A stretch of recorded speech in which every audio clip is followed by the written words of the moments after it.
സൂത്രൻ. അയ്യയ്യോ, തന്റെ രണ്ടു പല്ലെവിടെ പോയി? ആ കടിയൻ സിംഹം എന്നെ ഇടിച്ചു നിലം പരിശാക്കിയടോ. നമ്മളെ പോലുള്ള പച്ചപ്പാവങ്ങളെ ഇടിക്കലാ ഇപ്പൊ മൂപ്പരുടെ പ്രധാന ഹോബി. താൻ എന്താ ആലോചിക്കുന്നത്? ആ പോക്കിരിയെ ഒന്ന് കുടുക്കണം. ഇടി കൊണ്ട തലയായതുകൊണ്ട് ഗമണ്ടൻ സൂത്രങ്ങളൊന്നും തോന്നുന്നുമില്ല. ശോ, ആ പഴയ വിദ്യ തന്നെ നോക്കാം. കുഴി കുഴിച്ച് വീഴ്ത്തുന്ന വിദ്യ. താനൊരു കാര്യം ചെയ്, ഇവിടെ ഒരു കുഴി ഉണ്ടാക്ക്. നല്ല വലിപ്പം വേണം. ഒരാനയ്ക്ക് ഇറങ്ങി നിൽക്കാനുള്ള സ്ഥലം വേണം. അതെന്തിനാ? വീഴുന്നത് സിംഹമല്ലേ.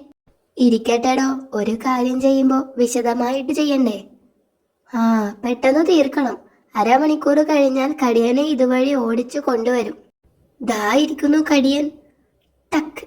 ഏ, അയ്യോ, അമ്പടാ, നീ പിന്നെയും വന്നോ? ഹിഹി, ഓടിവാ, ശരിയാക്കി തരാം. ഹാവൂ, ശേരു മരത്തിക്കേറി ഇരിപ്പായോ? പണി തീർത്ത മട്ടുണ്ട്. സൂത്ര, സ്റ്റോപ്പ്. ഏ, എന്താ? കുഴി റെഡി ആയില്ലേ? കുഴി റെഡി. വലിപ്പവും ടെസ്റ്റ് ചെയ്തു. അതിനുവേണ്ടി ഒരുത്തരെ കുഴിയിൽ ഇറക്കി നോക്കിയതാ. ഇപ്പൊ മൂപ്പർക്ക് കേറാൻ പറ്റുന്നില്ല. എന്റെ അമ്മേ, അത് അവനല്ലേ? കരിനാക്കൻ. ശോ, ഇവനിതെന്തിന് ഇങ്ങോട്ട് വന്നു? ദ്രോഹി, നാക്ക് വളച്ച് എന്തെങ്കിലും പറഞ്ഞ പാരയാകും. ഇവൻ അറിയാതെ ഞാൻ എങ്ങനെ ഗുഹയിൽ കയറും എന്റെ കാട്ടുമുത്തപ്പാ? വന്നു, ഐഡിയ വന്നു. ചെറിയൊരു മേക്കപ്പ്.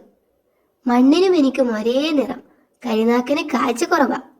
ഇങ്ങനെ ഇഴഞ്ഞിഴഞ്ഞ് നീങ്ങിയാൽ ആ കേൾക്കാൻ തൂക്കൻ ശ്രദ്ധിക്കില്ല. മിണ്ടാതെ ഗുഹയിൽ കടന്നുകൂടിയാൽ രക്ഷപ്പെട്ടു. സൂത്ര, നശിപ്പിച്ചു. എന്റെ കാട്ടുമുത്തപ്പാ, എന്നോട് എന്തിനീ പരീക്ഷണം? നമസ്കാരം. ഈ ചേട്ടൻ എന്താ മണ്ണും തേച്ചു നിൽക്കുന്നത്? തകർപ്പൻ വേഷം. അനങ്ങാതിരുന്നാൽ ശരിക്കും കളിമൺ പ്രതിമയാ. അമ്മോ, സൂത്രൻ അനങ്ങാതായി.